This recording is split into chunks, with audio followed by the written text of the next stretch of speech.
Shalom, selamat pagi Bapak Ibu Saudara yang dikasihi Tuhan. Selamat datang di rumah Tuhan. Saat ini kita persiapkan hati dan pikiran kita untuk memuji dan menyembah Tuhan. Sebelum kita mulai ibadah kita, mari kita bersatu di dalam doa. Bapak, kami mengucap syukur hari ini Tuhan. Kami boleh berkumpul di dalam bait-Mu yang kudus Tuhan. Biar kiranya Tuhan sucikan, kuduskan hati dan pikiran kami. Bahkan tempat ini untuk kami sama-sama layak melayani Engkau ya Tuhan. Menikmati hadirat-Mu ya Bapa. Dan kami percaya Tuhan hadir di tempat ini melawat setiap kami. Dari awal pertengahan ibadah kami sampai akhirnya. Tuhan ada dan melawat setiap kami. Kami berdoa buat teman-teman kami, saudara-saudara kami yang masih dalam perjalanan. Tuhan percepat langkah mereka. Agar kami sama-sama menikmati hadirat Tuhan di tempat ini. Terima kasih ya Tuhan, terima kasih. Tidak ada satupun kami yang terlewatkan oleh Engkau ya Tuhan. Semua kami boleh mengalami Tuhan hari ini. Dalam nama Yesus kami serahkan ibadah ini ke dalam tangan Tuhan. Haleluya. Amin. Mari sama-sama kita bangkit berdiri. Kita mau datang di hadirat Tuhan. Kami bawa penyembahan kami yang terbaik buat Engkau ya Yesus. Sebab Kau layak terima pujian dari setiap kami Tuhan. Haleluya.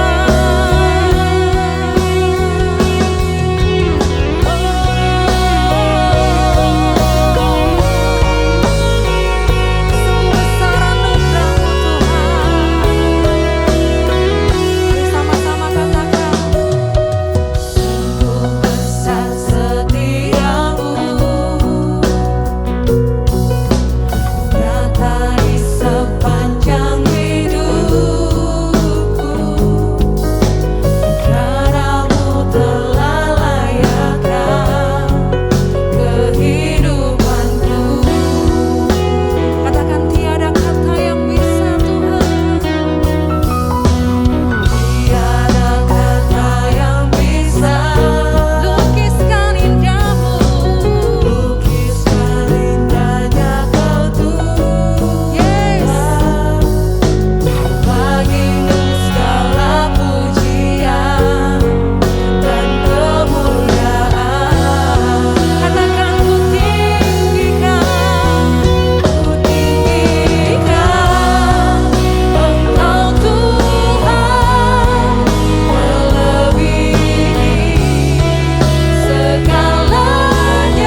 Kami percaya Tuhan mendengar seruan hati kami. Dan setiap kami yang hadir pada pagi hari ini akan menikmati lawatan Tuhan. Setiap engkau yang merindukan Tuhan, pastikan engkau bertemu dengan Tuhan saat ini. Dia ada di tempat ini. Dia siap melawat setiap hati kita. Terima kasih Tuhan, terima kasih. Dan kami percaya Tuhan, Engkau bertahta di setiap puji-pujian kami. Terpujilah nama Tuhan. Dan kami mau lebih lagi memuji dan memuliakan Engkau. Dalam nama Yesus, kami berdoa dan mengucap syukur. Yang percaya sama-sama katakan, amin. Berikan kemuliaan buat Tuhan kita. Berikan salam sehati kepada kiri kananmu, Tuhan mengasihimu. Haleluya, selamat datang buat Pak Suwito dan Tante Eti yang sudah ada bersama dengan kita. Kita mau sama-sama memuji Tuhan hari ini. Mari sama-sama katakan, Tuhan peranaiku. Haleluya. Bertepuk tangan bersama-sama buat Tuhan kita.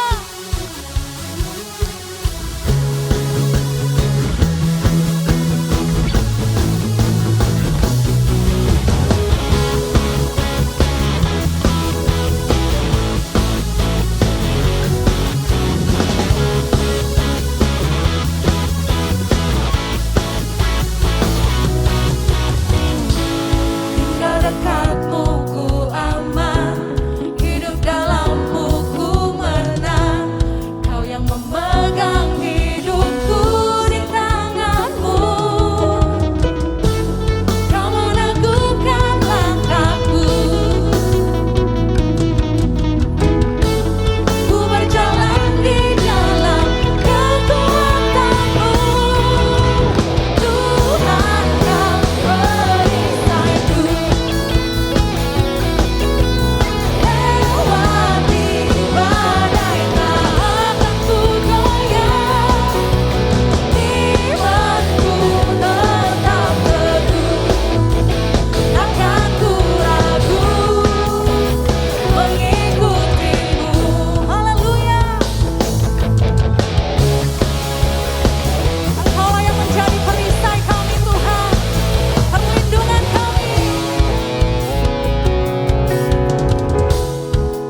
persiapkan hati kami untuk kebenaran firman-Mu Tuhan. Tuhan tahu isi hati kami. Tuhan tahu apa yang sedang kami pergumulkan. Biar lewat firman-Mu Tuhan yang kami dengar hari ini boleh menguatkan kami. Tidak ada satupun kami yang terlewat oleh lawatan Tuhan hari ini. Firman Tuhan berkata, pandanglah burung-burung di langit yang tidak menabur dan tidak menuai dan tidak mengumpulkan bekal dalam lumbung-lumbung,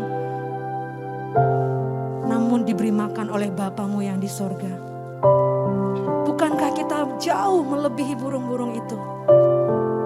Dan mengapa kamu khawatir akan pakaian?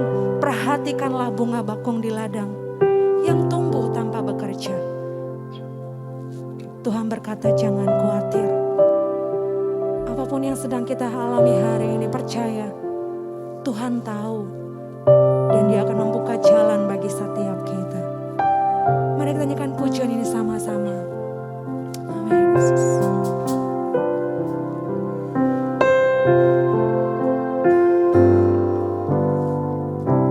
Perhatikanlah bunga bakung di ladang, Tuhan hiasi tanpa bekerja. Apalagi kita orang percaya,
Sebelum kita mendengarkan firman Tuhan, mari kita tunduk kepala, kita berdoa. Bapa dalam sorga, dalam nama Yesus, kami mengucap syukur buat siang hari ini Tuhan. Buat setiap pujian, penyembahan yang sudah kami naikkan kepadamu, walaupun di rumah kami masing-masing lewat ibadah online kami Tuhan. Biarlah kami tetap memuji, memuliakan nama Tuhan, bersyukur kepada Tuhan atas kebaikan Tuhan di dalam setiap kehidupan kami sepanjang hari. Pada siang hari ini Tuhan, kami mengucap syukur untuk berkat yang boleh Tuhan berikan kepada kami, di mana ibadah online kami masih boleh melakukannya pada siang hari ini. Urapi setiap kami Tuhan untuk dapat mendengarkan firman-Mu Tuhan juga pada siang hari ini. Urapi hamba-Mu, apa yang hamba-Mu sampaikan melewati pesan yang Tuhan boleh berikan buat hamba-Mu pada siang hari ini. Biarlah kami boleh menerimanya ya Tuhan. Kami duduk diam, boleh mendengarkan suara firman Tuhan yang disampaikan oleh hamba-Mu pada siang hari ini. Biarlah hikmat Tuhan boleh berikan buat hamba-Mu, buat kami semua pada siang hari ini Tuhan. Biarlah firman-Mu itu Tuhan sungguh boleh kami terima dan kami terapkan dalam setiap kehidupan kami sepanjang hari-hari kami. Terima kasih Bapa dalam sorga, terima kasih. Kami mengucap syukur mau menyambut firman Tuhan pada siang hari ini. Hanya di dalam nama Tuhan Yesus kami berdoa mengucap syukur. Haleluya. Amin. Shalom. Ini saya akan menyampaikan firman dengan judul Kuasa Injil Kristus. Mari kita akan baca Roma 1 ayat 16 dan ayat yang ke-17. Roma pasal pertama ayat 16 dan ayat 17 berbunyi demikian. Sebab aku mempunyai keyakinan yang kokoh dalam Injil, karena Injil adalah kekuatan Allah yang menyelamatkan setiap orang yang percaya. Pertama-tama orang Yahudi, tetapi juga orang Yunani, sebab di dalamnya nyata kebenaran Allah yang bertolak dari iman dan memimpin kepada iman. Seperti ada tertulis, orang benar akan hidup oleh iman. Tuhan mau kita memiliki keyakinan kokoh akan Injil. Jangan jadi orang Kristen yang mudah diombang-ambingkan oleh pengajaran-pengajaran yang beragam. Apalagi tawaran-tawaran kepercayaan yang tidak berdasar Injil. Sehingga kita menyimpang dari jalan firman. Sehingga kita murtad. Sehingga kita menyangkal Yesus. Mungkin karena kedudukan, karena wanita atau pria, atau karena apapun. Karena Injil adalah kuasa Allah yang sanggup menyelamatkan setiap orang yang percaya. Injil berasal dari kata Yunani evangelion, artinya kabar baik, kabar sukacita, bahwa orang berdosa yang seharusnya dihukum di neraka, tetapi ketika dia bertobat, percaya kepada Yesus, dia bisa diselamatkan. Karena Yesus adalah satu-satunya jalan yang akan membawa kita untuk bertemu dengan Bapa di sorga. Nah, Injil atau kabar baik inilah yang harus kita beritakan agar semua orang mengalami kuasa Injil Kristus. Apa saja kuasa Injil Kristus yang kita bahkan semua orang harus alami? Ada 3 hal. Yang pertama, Injil itu menyelamatkan orang percaya. Saudara, Injil bukan filsafat buatan manusia. Injil juga bukan ajaran etika moral agar manusia memperbaiki kelakuan dengan kekuatannya sendiri. Ajaran etika, moral itu bagus, tapi masalahnya kita manusia lemah yang tidak bisa berbuat baik dengan kekuatan kita. Disinilah kabar baik dari Injil itu datang, bahwa Tuhan memberikan kemampuan oleh karena kuasa firman dan Roh Kudus dalam hati kita. Ketika kita membaca firman, kita tahu target yang harus kita capai. Tetapi ketika kita penuh dengan Roh Kudus itu bagaikan roket yang membuat kita mampu mencapai target ilahi tersebut. Dan ini tidak bisa dikerjakan oleh ajaran etika moral manusia. Karenanya firman Allah tadi berkata bahwa Injil adalah kekuatan Allah yang menyelamatkan manusia berdosa. Sekarang saya ajak saudara untuk melihat perbedaan antara agama pada umumnya dan Injil. Yang pertama, Agama adalah usaha atau inisiatif manusia untuk mencapai Allah. Dan usaha ini untuk mencapai Allah sangat menekankan amal perbuatan sebagai syarat keselamatan.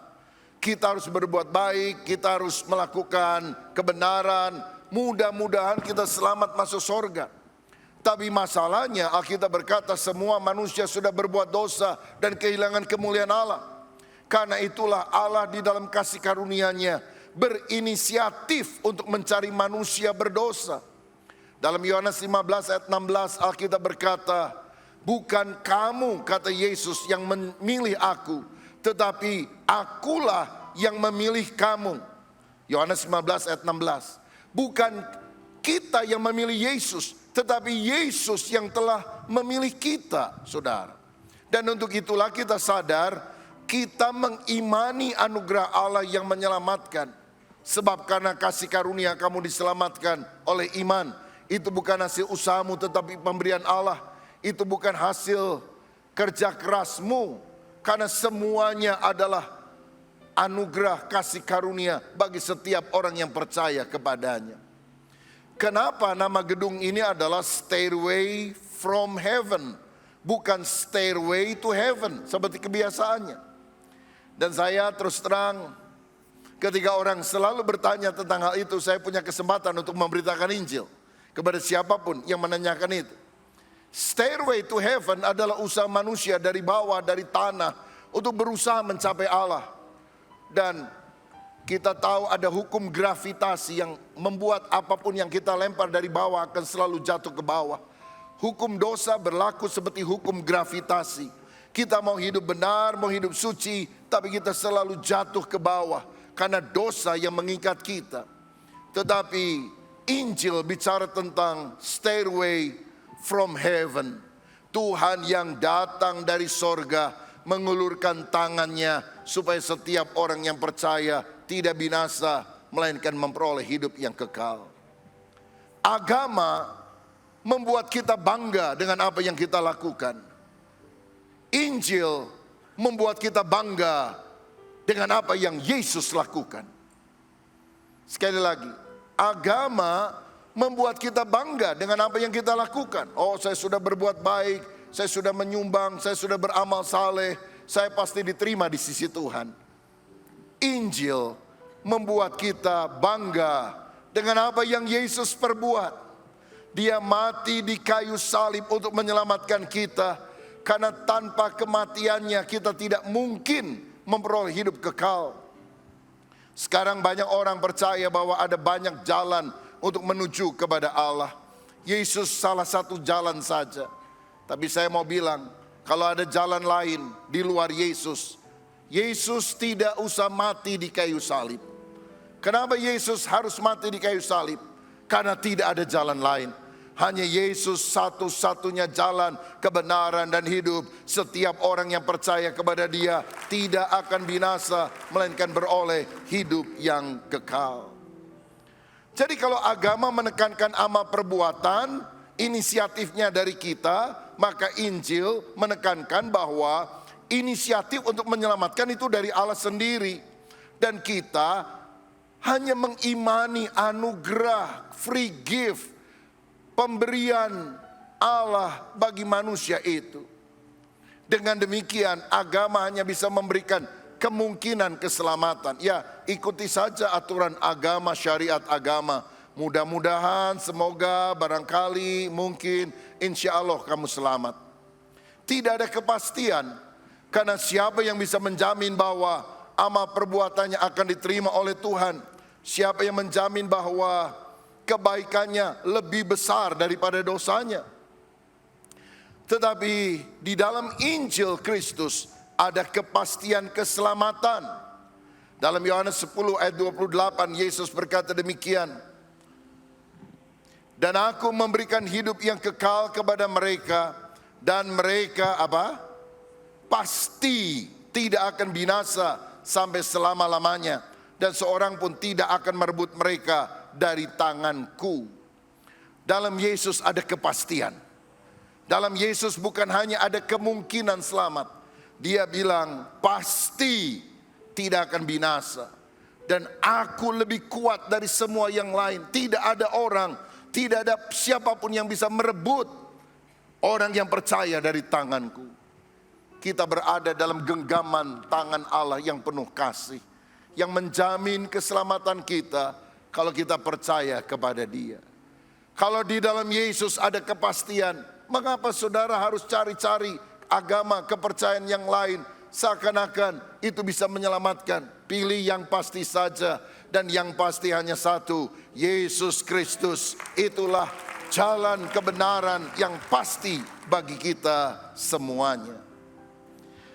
Nah, kalau kita sadar Injil yang luar biasa itu, maka kita harus memperkenalkan orang kepada Yesus. Dan ini adalah sebuah tugas dan panggilan yang mulia. Allah mengasihi manusia, Dia menghendaki semua manusia bertobat dan diselamatkan. Dia tidak ingin satupun orang binasa. Dia ingin suamimu, istrimu, anakmu, orang tuamu, adikmu, kakakmu, familimu, semuanya mendengar Injil dan percaya sehingga mereka tidak usah masuk ke dalam neraka. Tanpa Yesus manusia binasa. Alkitab berkata bahwa upah dosa itu adalah maut. Saudaraku, neraka itu sungguh-sungguh ada. Neraka itu bukan cuma kisah isapan jempol yang menakut-nakuti anak kecil. Kalau saudara percaya bahwa Allah itu ada dan Allah berfirman dalam Alkitab, maka Alkitab menunjukkan bahwa neraka, Gehenna, lautan api itu benar-benar ada. Jangan sampai kita masuk neraka. Karena neraka diciptakan bukan untuk manusia sebetulnya. Neraka diciptakan untuk iblis. Tapi kalau saudara berkata, saya lebih suka ikuti jalannya iblis. Manusia punya free will. Tuhan tidak akan memaksa. Saudara tidak mau bertobat, saudara ikuti jalanmu. Udahlah, geus kapalang. Udah terlanjur. Maka saudara memilih jalan yang buruk bagi dirimu. Karena Tuhan menciptakan sorga buat kita manusia tinggal di sana. Tapi kalau engkau memaksa untuk mengikuti iblis, itu adalah tanggung jawab saudara. Saudaraku, jangan sampai masuk neraka. Karena Tuhan telah menciptakan sorga yang indah bagi kita. Berita Injil, kabar baik inilah yang kita harus sampaikan kepada semua orang. Kita harus membina orang-orang untuk menjadi murid Kristus di dalam gerejanya. Saya tahu bahwa manusia pada masa kini lebih senang dengar khotbah tentang mujizat, tentang berkat, tentang pertolongan Tuhan, tentang kesembuhan. Dan memang kita semuanya membutuhkan itu. Tapi saya mau katakan, Alkitab berkata Injil yang akan diberitakan pada akhir zaman adalah Injil kerajaan, di mana Kristus memerintah sebagai Raja. Dan sebelum Dia naik ke sorga, Dia berkata, pergilah, jadikanlah semua bangsa muridku. Jangan hanya ingin keinginan kita dikabulkan oleh Tuhan, tapi ketahuilah keinginan Tuhan yang harus dilaksanakan oleh kita. Banyak orang-orang yang tidak suka memberitakan Injil, seperti halnya anak-anak sekolah, anak-anak kecil kalau pulang dari sekolah, mereka tidak suka kerjakan PR, pekerjaan rumah. Mereka lebih suka main PS, PlayStation, games. Tetapi kita bersalah kalau kita tidak mengerjakan PR. Dan Tuhan berkata, jadikan semua bangsa muridku. Ini amanat agung yang kita harus lakukan. Orang yang sudah diinjili, jangan dibiarkan. Harus berada dalam satu komunitas sel. Kemudian beberapa komunitas sel berkembang menjadi gereja. Karena itulah mengapa kita juga rindu menanam gereja-gereja baru, baik di kota kita maupun di tempat-tempat yang lain, supaya orang yang diselamatkan ada wadahnya dan bertumbuh. Salah satu pergumulan kita sejak beberapa tahun yang lalu adalah mendirikan gereja di daerah Bandung Timur. Sejauh saya tahu, sampai hari ini di Bandung Timur belum ada gereja dengan izin resmi. Mungkin saudara pernah dengar beberapa tahun yang lalu ada 7 gereja di Ranca Ekek yang semuanya ditutup, saudara, dan tidak bisa mengalami pemulihan yang baik sampai hari ini. Ada satu gereja lain di Ruko mana, itu juga ditutup, dipaksakan untuk tidak dibuka. Ya, hari-hari ini kita dengar Cilegon itu adalah kota yang tidak punya gereja. Ada GBI di sana dan kebaktiannya harus dilakukan di kompleks Kopassus di daerah Serang. Hampir 20 kilo, 15 sampai 20 kilo. Terus itu, kalau saudara bisa kebaktian di tempat ini bersuka cita, anugerah Tuhan, kita harus syukuri. Kita seringkali tidak mengucap syukur untuk kesehatan kita sampai kita sakit. Kita seringkali tidak mensyukuri bahwa kita bisa beribadah dengan bebas sampai kita tahu ada orang-orang yang bahkan di kotanya tidak boleh ada gereja secara resmi. Bandung Timur memiliki hal yang sama. Puluhan tahun, sejauh yang saya tahu, tidak ada izin gereja resmi di sana. Kita berdoa, kita berupaya, kita menabur. Orang yang menabur dengan mencucurkan air mata, kata firman, akan menuai dengan bersorak-sorai. Dan saudara, oleh anugerah Tuhan, rencana kita untuk membangun GBI Battle dan juga Museum Alkitab di Bandung Timur, akhir bulan September yang lalu, minggu yang lalu, izinnya resmi keluar. Tuhan yang kita sembah adalah Tuhan yang luar biasa. Saya gemetar di hadapan Tuhan. Karena saya tahu ada banyak hamba-hamba Tuhan yang melayani di sana. Sudah puluhan tahun berusaha untuk meminta izin gereja. Tidak bisa. Tapi Tuhan percayakan kepada kita. Apa kita lebih baik, lebih hebat, lebih luar biasa? Enggak. Kita bukan apa-apa. Kita hanyalah orang yang menerima anugerah Tuhan. Dan sangat berdosa menurut hemat saya. Kalau kita yang dipercaya oleh Tuhan membangun gereja yang resmi di sana, tidak sungguh-sungguh melakukan hal ini. Karena itu saudara, saudara punya uang, tidak punya uang, saudara support, dukung. Bahkan kalau engkau sama sekali tidak punya uang, dukung dengan doa saudara.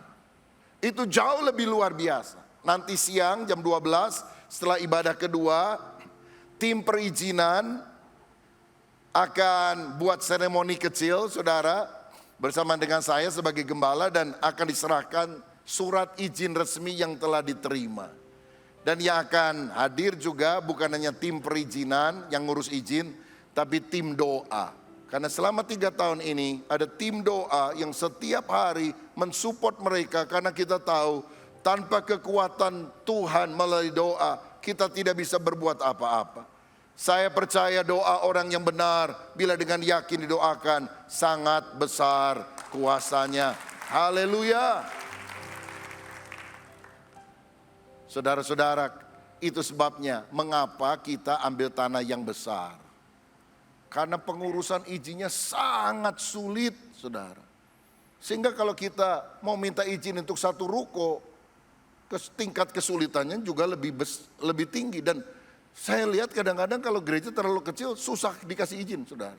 Karena itu kita beli 2 hektar. Ngurus 2 hektar sama ngurus satu ruko sama susahnya. Kalau minta diberkati Tuhan jangan minta yang kecil-kecilan. Minta yang besar-besar sekalian. Karena Allah yang kita sembah adalah Allah yang besar. Saya berterima kasih. 2 minggu yang lalu saya sampaikan juga hal ini. Itu izinnya belum keluar loh saudara. Ya. Saya hanya bilang doakan mudah-mudahan dalam beberapa waktu ke depan izinnya keluar. Kita juga nggak tahu berapa lama, mungkin berapa bulan dan sebagainya. Minggu depannya, 10 hari kemudian lah izinnya keluar. Oh, God is good. Haleluya. Saya juga berterima kasih saudara yang mengambil komitmen untuk gotong royong pelunasan tanah gereja yang memang masih sangat besar dananya. Dan ada orang-orang yang mulai menabur 3 juta rupiah setiap bulan, setorkan ke rekening pembangunan. Saya menghargai saudara. Besar, kecil, tua, muda, mari kita bergandengan tangan. Saya juga ingin menghargai saudara-saudara yang mengikuti ibadah ini secara online. Karena jemaat kita yang mengikuti ibadah online itu jauh lebih banyak dari yang datang secara onsite, saudara sekalian. Ya, sebelum khotbah saya sudah ada di sana, agak sedikit terlambat masuk karena seorang mantan dubes dari Cekoslovakia meng-SMS, me-WA saya. Mungkin Pak Tobing juga menyaksikan hari ini melalui online. Dan juga ada beberapa rekan yang lain yang juga menyaksikan ibadah, mengikuti ibadah. Bahkan minggu yang lalu seorang dari Amerika Serikat juga bilang, kami akan support pembangunan ini. Minggu lalu saya khotbah di Singapura, ada orang yang kasih persembahan untuk pembangunan The Journey. Saya percaya bukan hanya jemaat kita, tapi berkat bangsa-bangsa Tuhan akan berikan ketika kita punya visi yang jelas bahwa Allah akan melakukan perkara yang besar. Kita bersyukur karena di Bandung Timur Tuhan beri izin untuk sebuah gereja ada. Tuhan sangat baik. Saya berdoa, bukan hanya Bandung Timur, Cilegon, kita doakan supaya ada gereja yang bisa dibangun di sana. Sebab semua orang membutuhkan Injil Yesus agar dia diselamatkan. Injil sanggup mengubah kehidupan manusia. Lihat Saulus yang begitu jahat berjumpa dengan Yesus, maka dia menjadi Paulus, rasul yang menanam begitu banyak gereja. Jadi siapa yang ada dalam Kristus, dia adalah ciptaan yang baru. Yang lama sudah berlalu, sesungguhnya yang baru sudah datang. Injil bahkan berdampak bukan hanya hidup pribadi, tapi dia juga bisa mengubah nasib suatu bangsa. Contohnya Korea Utara dan Korea Selatan. Kedua negara ini berada di semenanjung Korea, tempat yang sama secara geografis. Namun karena konflik, maka Persatuan Bangsa-Bangsa tahun 1945 menarik garis artifisial secara politik antara Korea Utara dan Korea Selatan di 38 derajat lintang utara. Jadi nggak ada garis benerannya, saudara. Tapi ini garis yang tidak nampak oleh mata untuk memisahkan kedua negara ini. Nah, kita lihat perbedaannya. Korea Utara, penduduknya banyak yang menderita TBC, malaria, hepatitis, dan mengalami kemiskinan yang parah. Tahun 94 sampai 1998, Korea Utara menderita selama 4 tahun dengan bencana kelaparan dan 3 juta orang yang dicatat meninggal. Tapi di Korea Selatan tidak ada yang meninggal kelaparan pada masa itu. Bahkan sejak 1950, sebagian besar daerah di Korea Selatan terlindung dari bencana alam. Banyak produknya kini mendunia. Samsung, Hyundai, dan sebagainya. Bahkan ekonominya terbesar ke-11 di dunia, saudara. Apa yang membedakan secara radikal Korea Utara yang miskin dan Korea Selatan yang makmur? Coba kita lihat perbandingannya. Korea Utara adalah tempat di mana banyak orang tidak percaya Yesus, tidak percaya kepada Allah, ateis. Alkitab dilarang. Komunisme adalah faham yang mereka miliki. 65% orang di sana sekuler, ateis. 16% percaya kepada perdukunan, okultisme.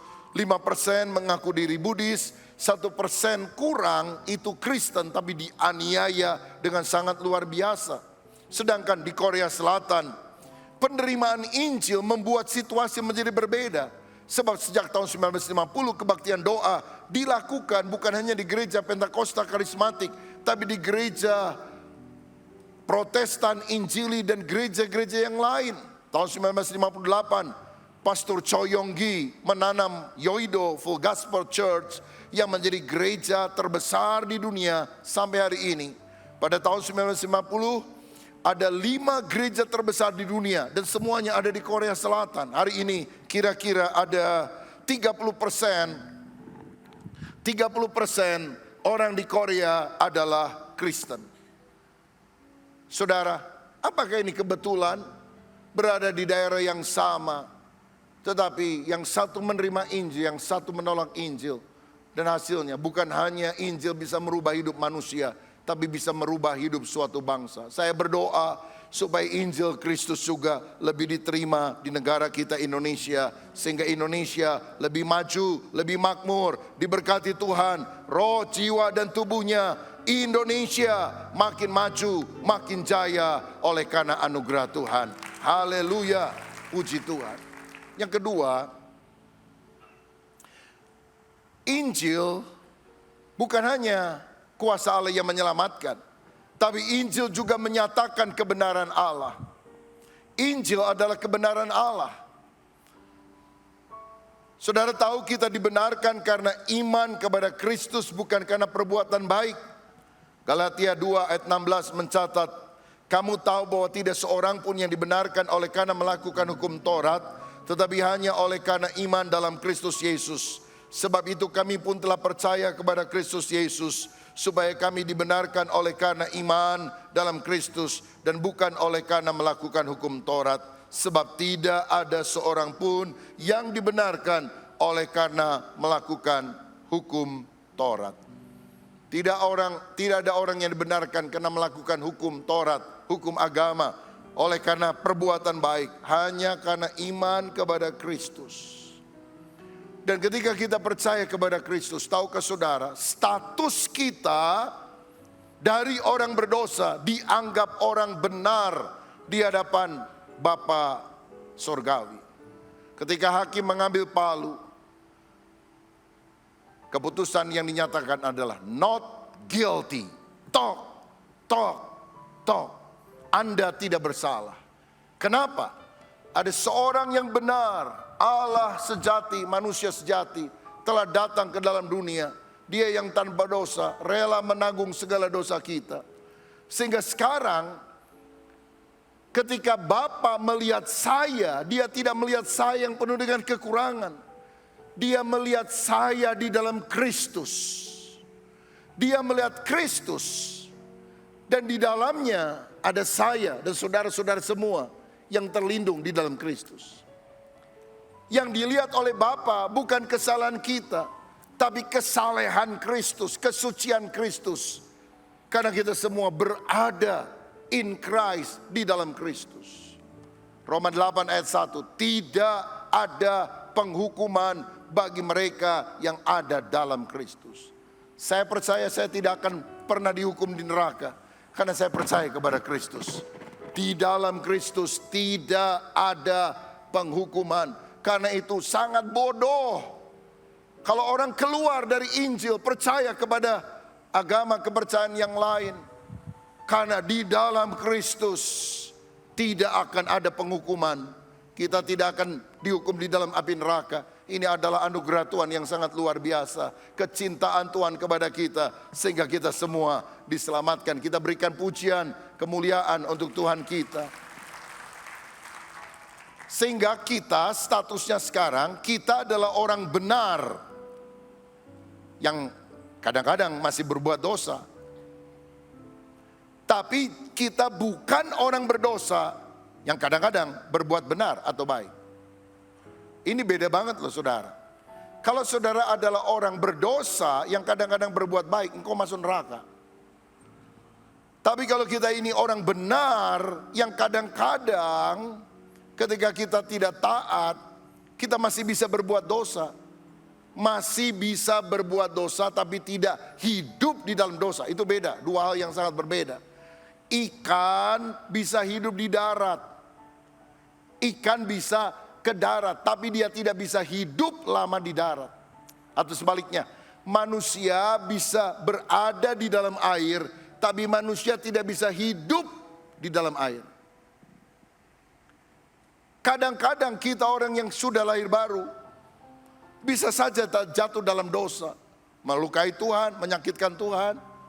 Kita kecewa, kita menangis, kita bertobat, tapi kita tidak akan hidup di dalam dosa. Seperti kita bisa menyelam ke dalam air, tapi tidak akan pernah hidup lama di dalam air. Kita adalah orang benar yang kadang-kadang, karena kita tidak taat kepada Roh Kudus, masih bisa berbuat dosa. Tapi kita jelas bukan orang berdosa yang kadang-kadang berbuat baik atau benar. Status kita sebagai orang benar harus menjadi perilaku. Lihat, 1 Korintus 1 ayat 2 berkata demikian. Kepada jemaat Allah di Korintus, yaitu mereka yang dikuduskan dalam Kristus Yesus, dan yang dipanggil menjadi orang-orang kudus, dengan semua orang di segala tempat yang berseru kepada nama Tuhan kita, Yesus Kristus, yaitu Tuhan mereka dan Tuhan kita. Tahan dulu ayat ini. Kepada jemaat Allah di Korintus, mereka yang dikuduskan dalam Yesus Kristus. Jadi statusnya jemaat Korintus, walaupun banyak kekurangan kelemahan, di hadapan Tuhan statusnya mereka adalah orang kudus. Tapi kemudian Paulus bilang, kamu dipanggil menjadi orang-orang kudus. Loh, dia kan sudah bilang, kamu orang yang dikuduskan. Tapi kenapa dia bilang, kamu dipanggil menjadi orang kudus? Karena kekudusan yang pertama adalah status. Kekudusan yang kedua adalah kekudusan perilaku. Saudara, kita bukan lagi orang berdosa, kita orang benar. Tapi kita dipanggil untuk hidup di dalam kebenaran. Saudara, kita bukan lagi orang berdosa, kita orang suci. Tapi Tuhan memanggil kita untuk hidup di dalam kesucian. Sehingga bukan hanya status kita, tapi perilaku kita. Kita ini sebutannya apa? Kristen.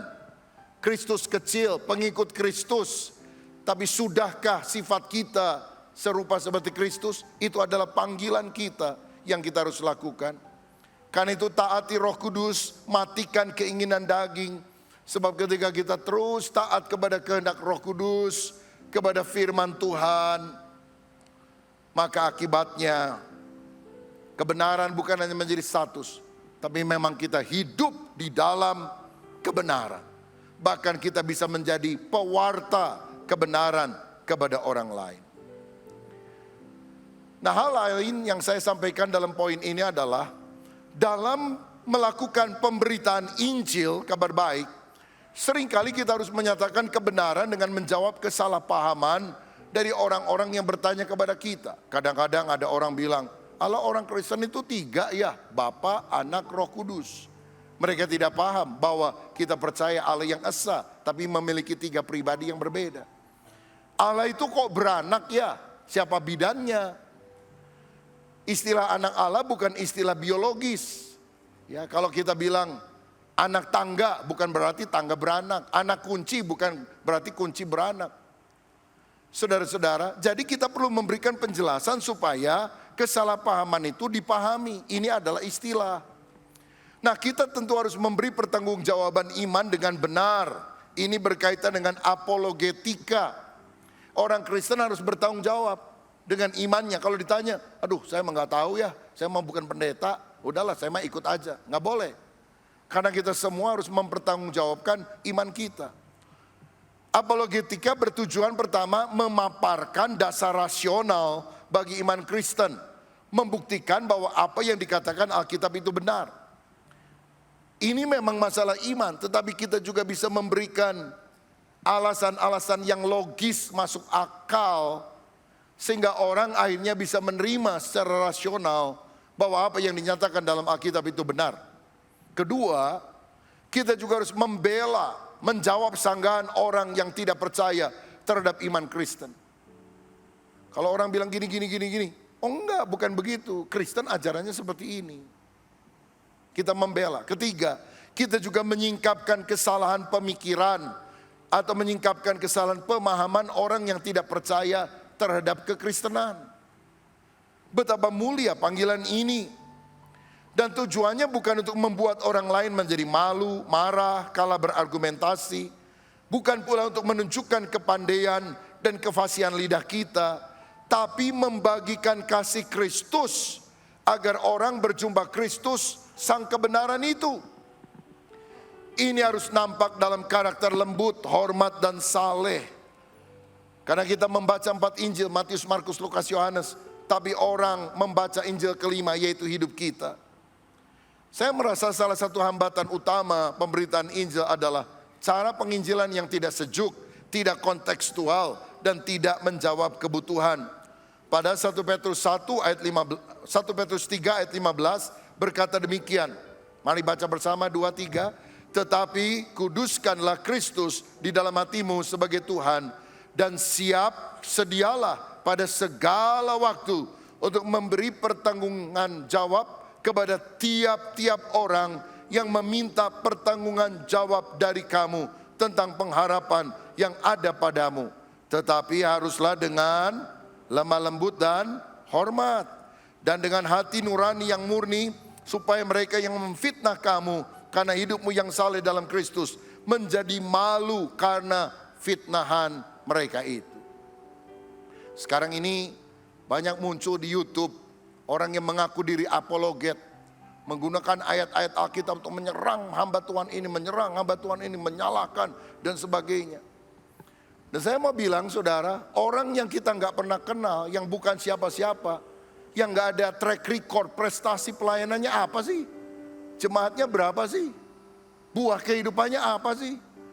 Supaya dia mau pansos gitu ya, pancas sosial, maka dia akan nyerang hamba Tuhan yang dikenal. Sebab kalau yang nyerang hamba Tuhan yang gak dikenal, orang pikir ngapain saya nonton hal ini. Jadi yang dia sikat itu hamba Tuhan yang terkenal. Jadi seringkali di YouTube itu malah terjadi perbantahan. Mereka bilang apologet. Menurut saya bukan, preman rohani saudara. Karena Alkitab jelas bilang, harus dengan lemah lembut dan hormat, dengan hati nurani murni. Tuhan memanggil kita bukan untuk menang debat, tapi untuk memenangkan jiwa. Menang debat bisa, tapi jiwa tidak akan tertarik dengan kata-kata kita yang kasar, yang menjatuhkan, mempermalukan. Tuhan memakai kita yang telah membenarkan kita menjadi orang-orang yang juga membawa berita yang benar kepada dunia ini. Dan yang ketiga, yang terakhir, Injil juga akan memimpin kita hidup dalam kebenaran. Saya ulangi lagi ayat yang pertama kita baca di slide kedua. Ayat yang pertama kita baca, Roma 1 ayat 16 dan 17. Sebab aku mempunyai keyakinan yang kokoh dalam Injil, karena Injil adalah kekuatan Allah yang menyelamatkan. Jadi Injil punya kuasa untuk menyelamatkan setiap orang yang percaya, pertama-tama orang Yahudi tapi juga orang Yunani. Sebab di dalamnya nyata kebenaran Allah. Injil menuntun kita kepada kebenaran. Injil akan membenarkan kita ketika kita percaya kepada Yesus. Tapi yang ketiga, Injil akan memimpin kita hidup di dalam iman. Karena ayat tadi berkata, yang bertolak dari iman dan memimpin kepada iman, seperti ada tertulis, orang benar akan hidup oleh iman. Jadi ini bagian terakhir, Injil memimpin kita hidup dalam iman. Saudara tahu, Injil itu berpusat kepada pribadi Kristus yang memimpin kita dalam iman dan yang membawa iman kita kepada kesempurnaan. Tanpa iman tidak mungkin orang yang berkenan kepada Allah. Kita hanya bisa berkenan kepada Allah kalau kita percaya kepada Yesus. Dan bagaimana supaya kita bisa beriman? Alkitab berkata, jadi iman timbul dari pendengaran, dan pendengaran oleh firman Kristus. Baca Alkitab setiap hari, hati kita menjadi teduh. Kalau saudara pelaku bisnis, ekonom dan sebagainya, berita yang kita dengar hari-hari ini menakutkan. Resesi di Amerika, di Eropa dan sebagainya. Bersyukur Indonesia masih plus, saudara sekalian. Ini anugerah Tuhan buat Indonesia. Kalau saudara terus mendengar berita dunia, kita pesimis, kita enggak berani melangkah apapun, kita bisa kehilangan iman. Baca firman Tuhan. Bahkan pada masa kelaparan Tuhan memelihara hambanya Abraham. Tuhan memelihara hambanya Ishak. Di tengah musim kering, Tuhan memeliharakan Elia dan memberinya makan di tepi sungai Kerit dan mengirimnya burung gagak. Tuhan memelihara umatnya karena sorga punya berkat tanpa batas. Apa yang saudara dengar berita di dunia, engkau akan tambah terpuruk, atau dengar firman. Iman timbul dari pendengaran dan pendengaran oleh firman Kristus. Dan dengan iman kita akan mengalahkan dunia dengan segala masalahnya. Karena 1 Yohanes 5 ayat 4 berkata, inilah kemenangan yang mengalahkan dunia, iman kita. Dengan iman kita akan mengalahkan dunia dengan segala pergumulannya. Bahkan iman akan mendatangkan mujizat Allah. Matius 21 ayat 21. Yesus menjawab mereka, aku berkata kepadamu, sesungguhnya jika kamu percaya dan tidak bimbang, kamu bukan saja akan dapat berbuat apa yang kuperbuat dengan pohon ara itu, tetapi juga jikalau kamu berkata kepada gunung ini, beranjaklah, tercampaklah ke dalam laut, hal itu akan terjadi. Injil membuat kita diselamatkan. Injil membuat kita hidup dalam kebenaran. Injil membuat kita bertumbuh dalam iman. Dan kalau kita punya iman, tantangan, masalah, Tuhan ganti dengan mujizat dan kuasa. Masalahmu yang terbesar akan membawa engkau pada mujizat Allah terbesar dalam hidupmu. Persoalanmu yang paling besar akan membuat saudara memiliki kesaksian terbesar dalam kehidupan. Baca firman, renungkan firman, berdoa selaras dengan firman, iman akan tumbuh, mujizat Allah akan terjadi. Saya akhiri dengan sebuah kesaksian.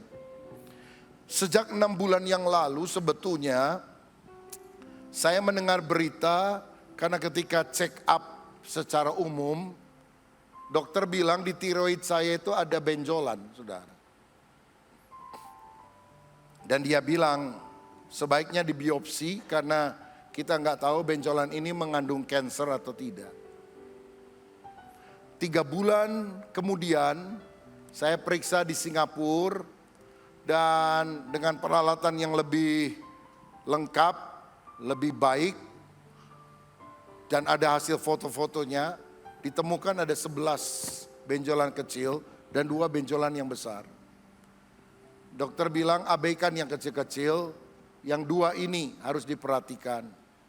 Karena 1 hanya cairan, tapi 1 lagi mix antara cairan dan daging. Jadi disarankan biopsi. Saya pernah mendengar kalau di biopsi, kalau ada kanker, dikorek-korek begitu malah jadi menyebar. Saya terus terang bergumul apa yang harus saya lakukan. Saya pergi ke dokter di Jakarta, saya tanya second opinion di dokter Singapura tadi. Saya nggak puas, datang lagi ke profesor di kota Bandung. Ya, ada profesor yang ahli sekali di sana, usia sudah hampir 80 mungkin. Saya tanya, Prof gimana? Harus dibiopsi supaya tenang. Ada cara lain nggak? Dikasih obat atau apa supaya lebih kecil? Bilang nggak ada. Nggak usah minum obat apapun. Harus dibiopsi. Kalau nggak dibiopsi resikonya apa, dok? Oh ya nggak apa-apa kalau nggak dibiopsi. Biarin aja. Paling-paling stadium 4 gitu. Waduh, ini profesor tenying sieunan begitu saudara. Saya ke dokter lagi yang di Jakarta yang pertama menemukan. Dia bilang harus dibiopsi. Maka saya minggu yang lalu, memang ada undangan pelayanan di Singapura pada weekendnya. Tapi saya datang lebih awal, hari Kamis minggu yang lalu. Bukan Kamis kemarin, tapi 10 hari yang lalu. Saya masuk ke rumah sakit, saya tidak cerita kepada banyak orang, hanya beberapa orang saja untuk bantu doa. Dan saya di check up saudara, saya di biopsi, Biopsi itu bagian leher dimasukin jarum-jarum, kemudian dagingnya diambil, yang mix tersebut. Hari Selasa, baru Selasa kemarin, beberapa hari yang lalu, laporan tertulisnya keluar. Tapi sebelumnya dokternya sudah telepon saya. Dia bicara tentu dalam bahasa Inggris, tapi saya bersyukur karena itu good news, kabar baik. Injil adalah kabar baik. Saya juga terima kabar baik. Dia bilang no cancer at all. Tidak ada cancer sama sekali. Aduh, saya bersyukur kepada Tuhan. 6 bulan ini saya berdoa, saya tidak banyak bicara, mengeluh atau apapun. Saya pelayanan ke Manado, ke Talaut, saya pelayanan ke Papua, masuk ke Pegunungan Jaya Wijaya. Saya pelayanan ke Amerika, ke Australia, ke Singapura, ke berbagai negara yang lain. Saya nggak mau menangisi masalah ini, aduh takut, cemas. Saya hanya baca firman, saya memperkatakan firman. Kalau lagi pujian penyembahan doa, saya seringkali mungkin tidak ada yang lihat, saya tumpang tangan dalam nama Yesus. Aku tidak akan mati, aku akan hidup dan aku akan memuliakan Tuhan. Oleh bilur Kristus aku sudah sembuh. Ketika engkau fokus kepada penyakitmu, masalahmu, engkau akan drop, saudara. Tapi ketika engkau perhatikan firman Tuhan, janji Tuhan, engkau tetap beriman kepada Tuhan. Allah yang kita sembah adalah Allah yang baik. Dia akan menyatakan mujizat bagi setiap orang yang mengasihi Dia. Saya bersyukur, saya bilang God is good. God is good. Saya mengalami the goodness of God, mengalami kebaikan Tuhan. Berarti saya tahu bahwa masih banyak tugas yang kita harus kerjakan bersama-sama. Saudara tahu kapan saya menerima kabar dan gambar, foto bahwa izin gereja kita ini keluar, jadi gambarnya muncul, yaitu ada biasanya yang suka ditempel di bangunan tuh. Waktu saya ada di rumah sakit, setelah dibiopsi, saya harus istirahat beberapa saat, dan saya dapat kabar izin gereja keluar. Jadi doa saya begini, Tuhan beri saya double blessing, double miracle, double happiness pada minggu ini. Hari ini saya baru dibiopsi, saya berdoa karena hasilnya 3-4 hari kemudian. Saya berdoa supaya hasilnya juga sama. Tuhan memberikan mujizat. Dan saya mengalami kemurahan Tuhan. Saya percaya, saudara yang saya kasihi, ketika engkau berdoa, engkau akan mengalami kemurahan Tuhan. Doamu akan dikabulkan oleh Tuhan. Penyakitmu bisa disembuhkan oleh Tuhan. Tuhan akan mengabulkan kerinduan hati kita. Karena fokus kita adalah Tuhan Yesus. Tuhan Yesus memberkati kita semuanya. Amin. Haleluya.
Kami tim doa siap mendukung acara Natal GBI Kedoya. Semangat! Kami dari tim Asers siap mendukung ibadah Natal GBI Kedoya. Semangat!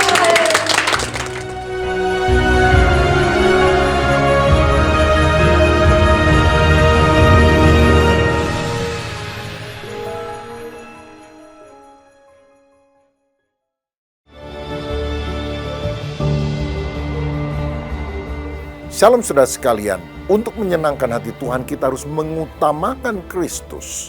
Ada ungkapan berkata, the main thing is to keep, the main thing, the main thing. Hal yang utama adalah mengutamakan hal yang utama sebagai hal yang harus diutamakan. Dalam Matius 6 ayat 33 dikatakan, tetapi carilah dahulu kerajaan Allah dan kebenarannya, maka semuanya itu akan ditambahkan kepadamu. Apakah saudara terlalu sibuk dengan pekerjaan duniawi sehingga rasanya tidak ada waktu untuk Tuhan, tidak ada waktu untuk pelayanan, untuk ibadah? Itu tandanya Kristus bukan yang utama dalam hidup saudara. Kalau engkau memiliki waktu senggang, apa yang saudara akan kerjakan? Berdoa, membaca firman, mendengarkan khotbah di YouTube? Ataukah saudara menggunakan waktu itu untuk hobi, untuk olahraga, untuk hal yang lain? Dan tidak digunakan untuk Tuhan, untuk melayani sesama, untuk beribadah. Saudara, mari kita menjadi murid Kristus yang sejati dengan hidup menomorsatukan perkara rohani, karena langit dan bumi akan lenyap. Tetapi firman Tuhan tinggal tetap, kekekalan yang abadi akan selalu ada, dan biarlah kita selalu mengutamakan perkara rohani. Tuhan memberkati.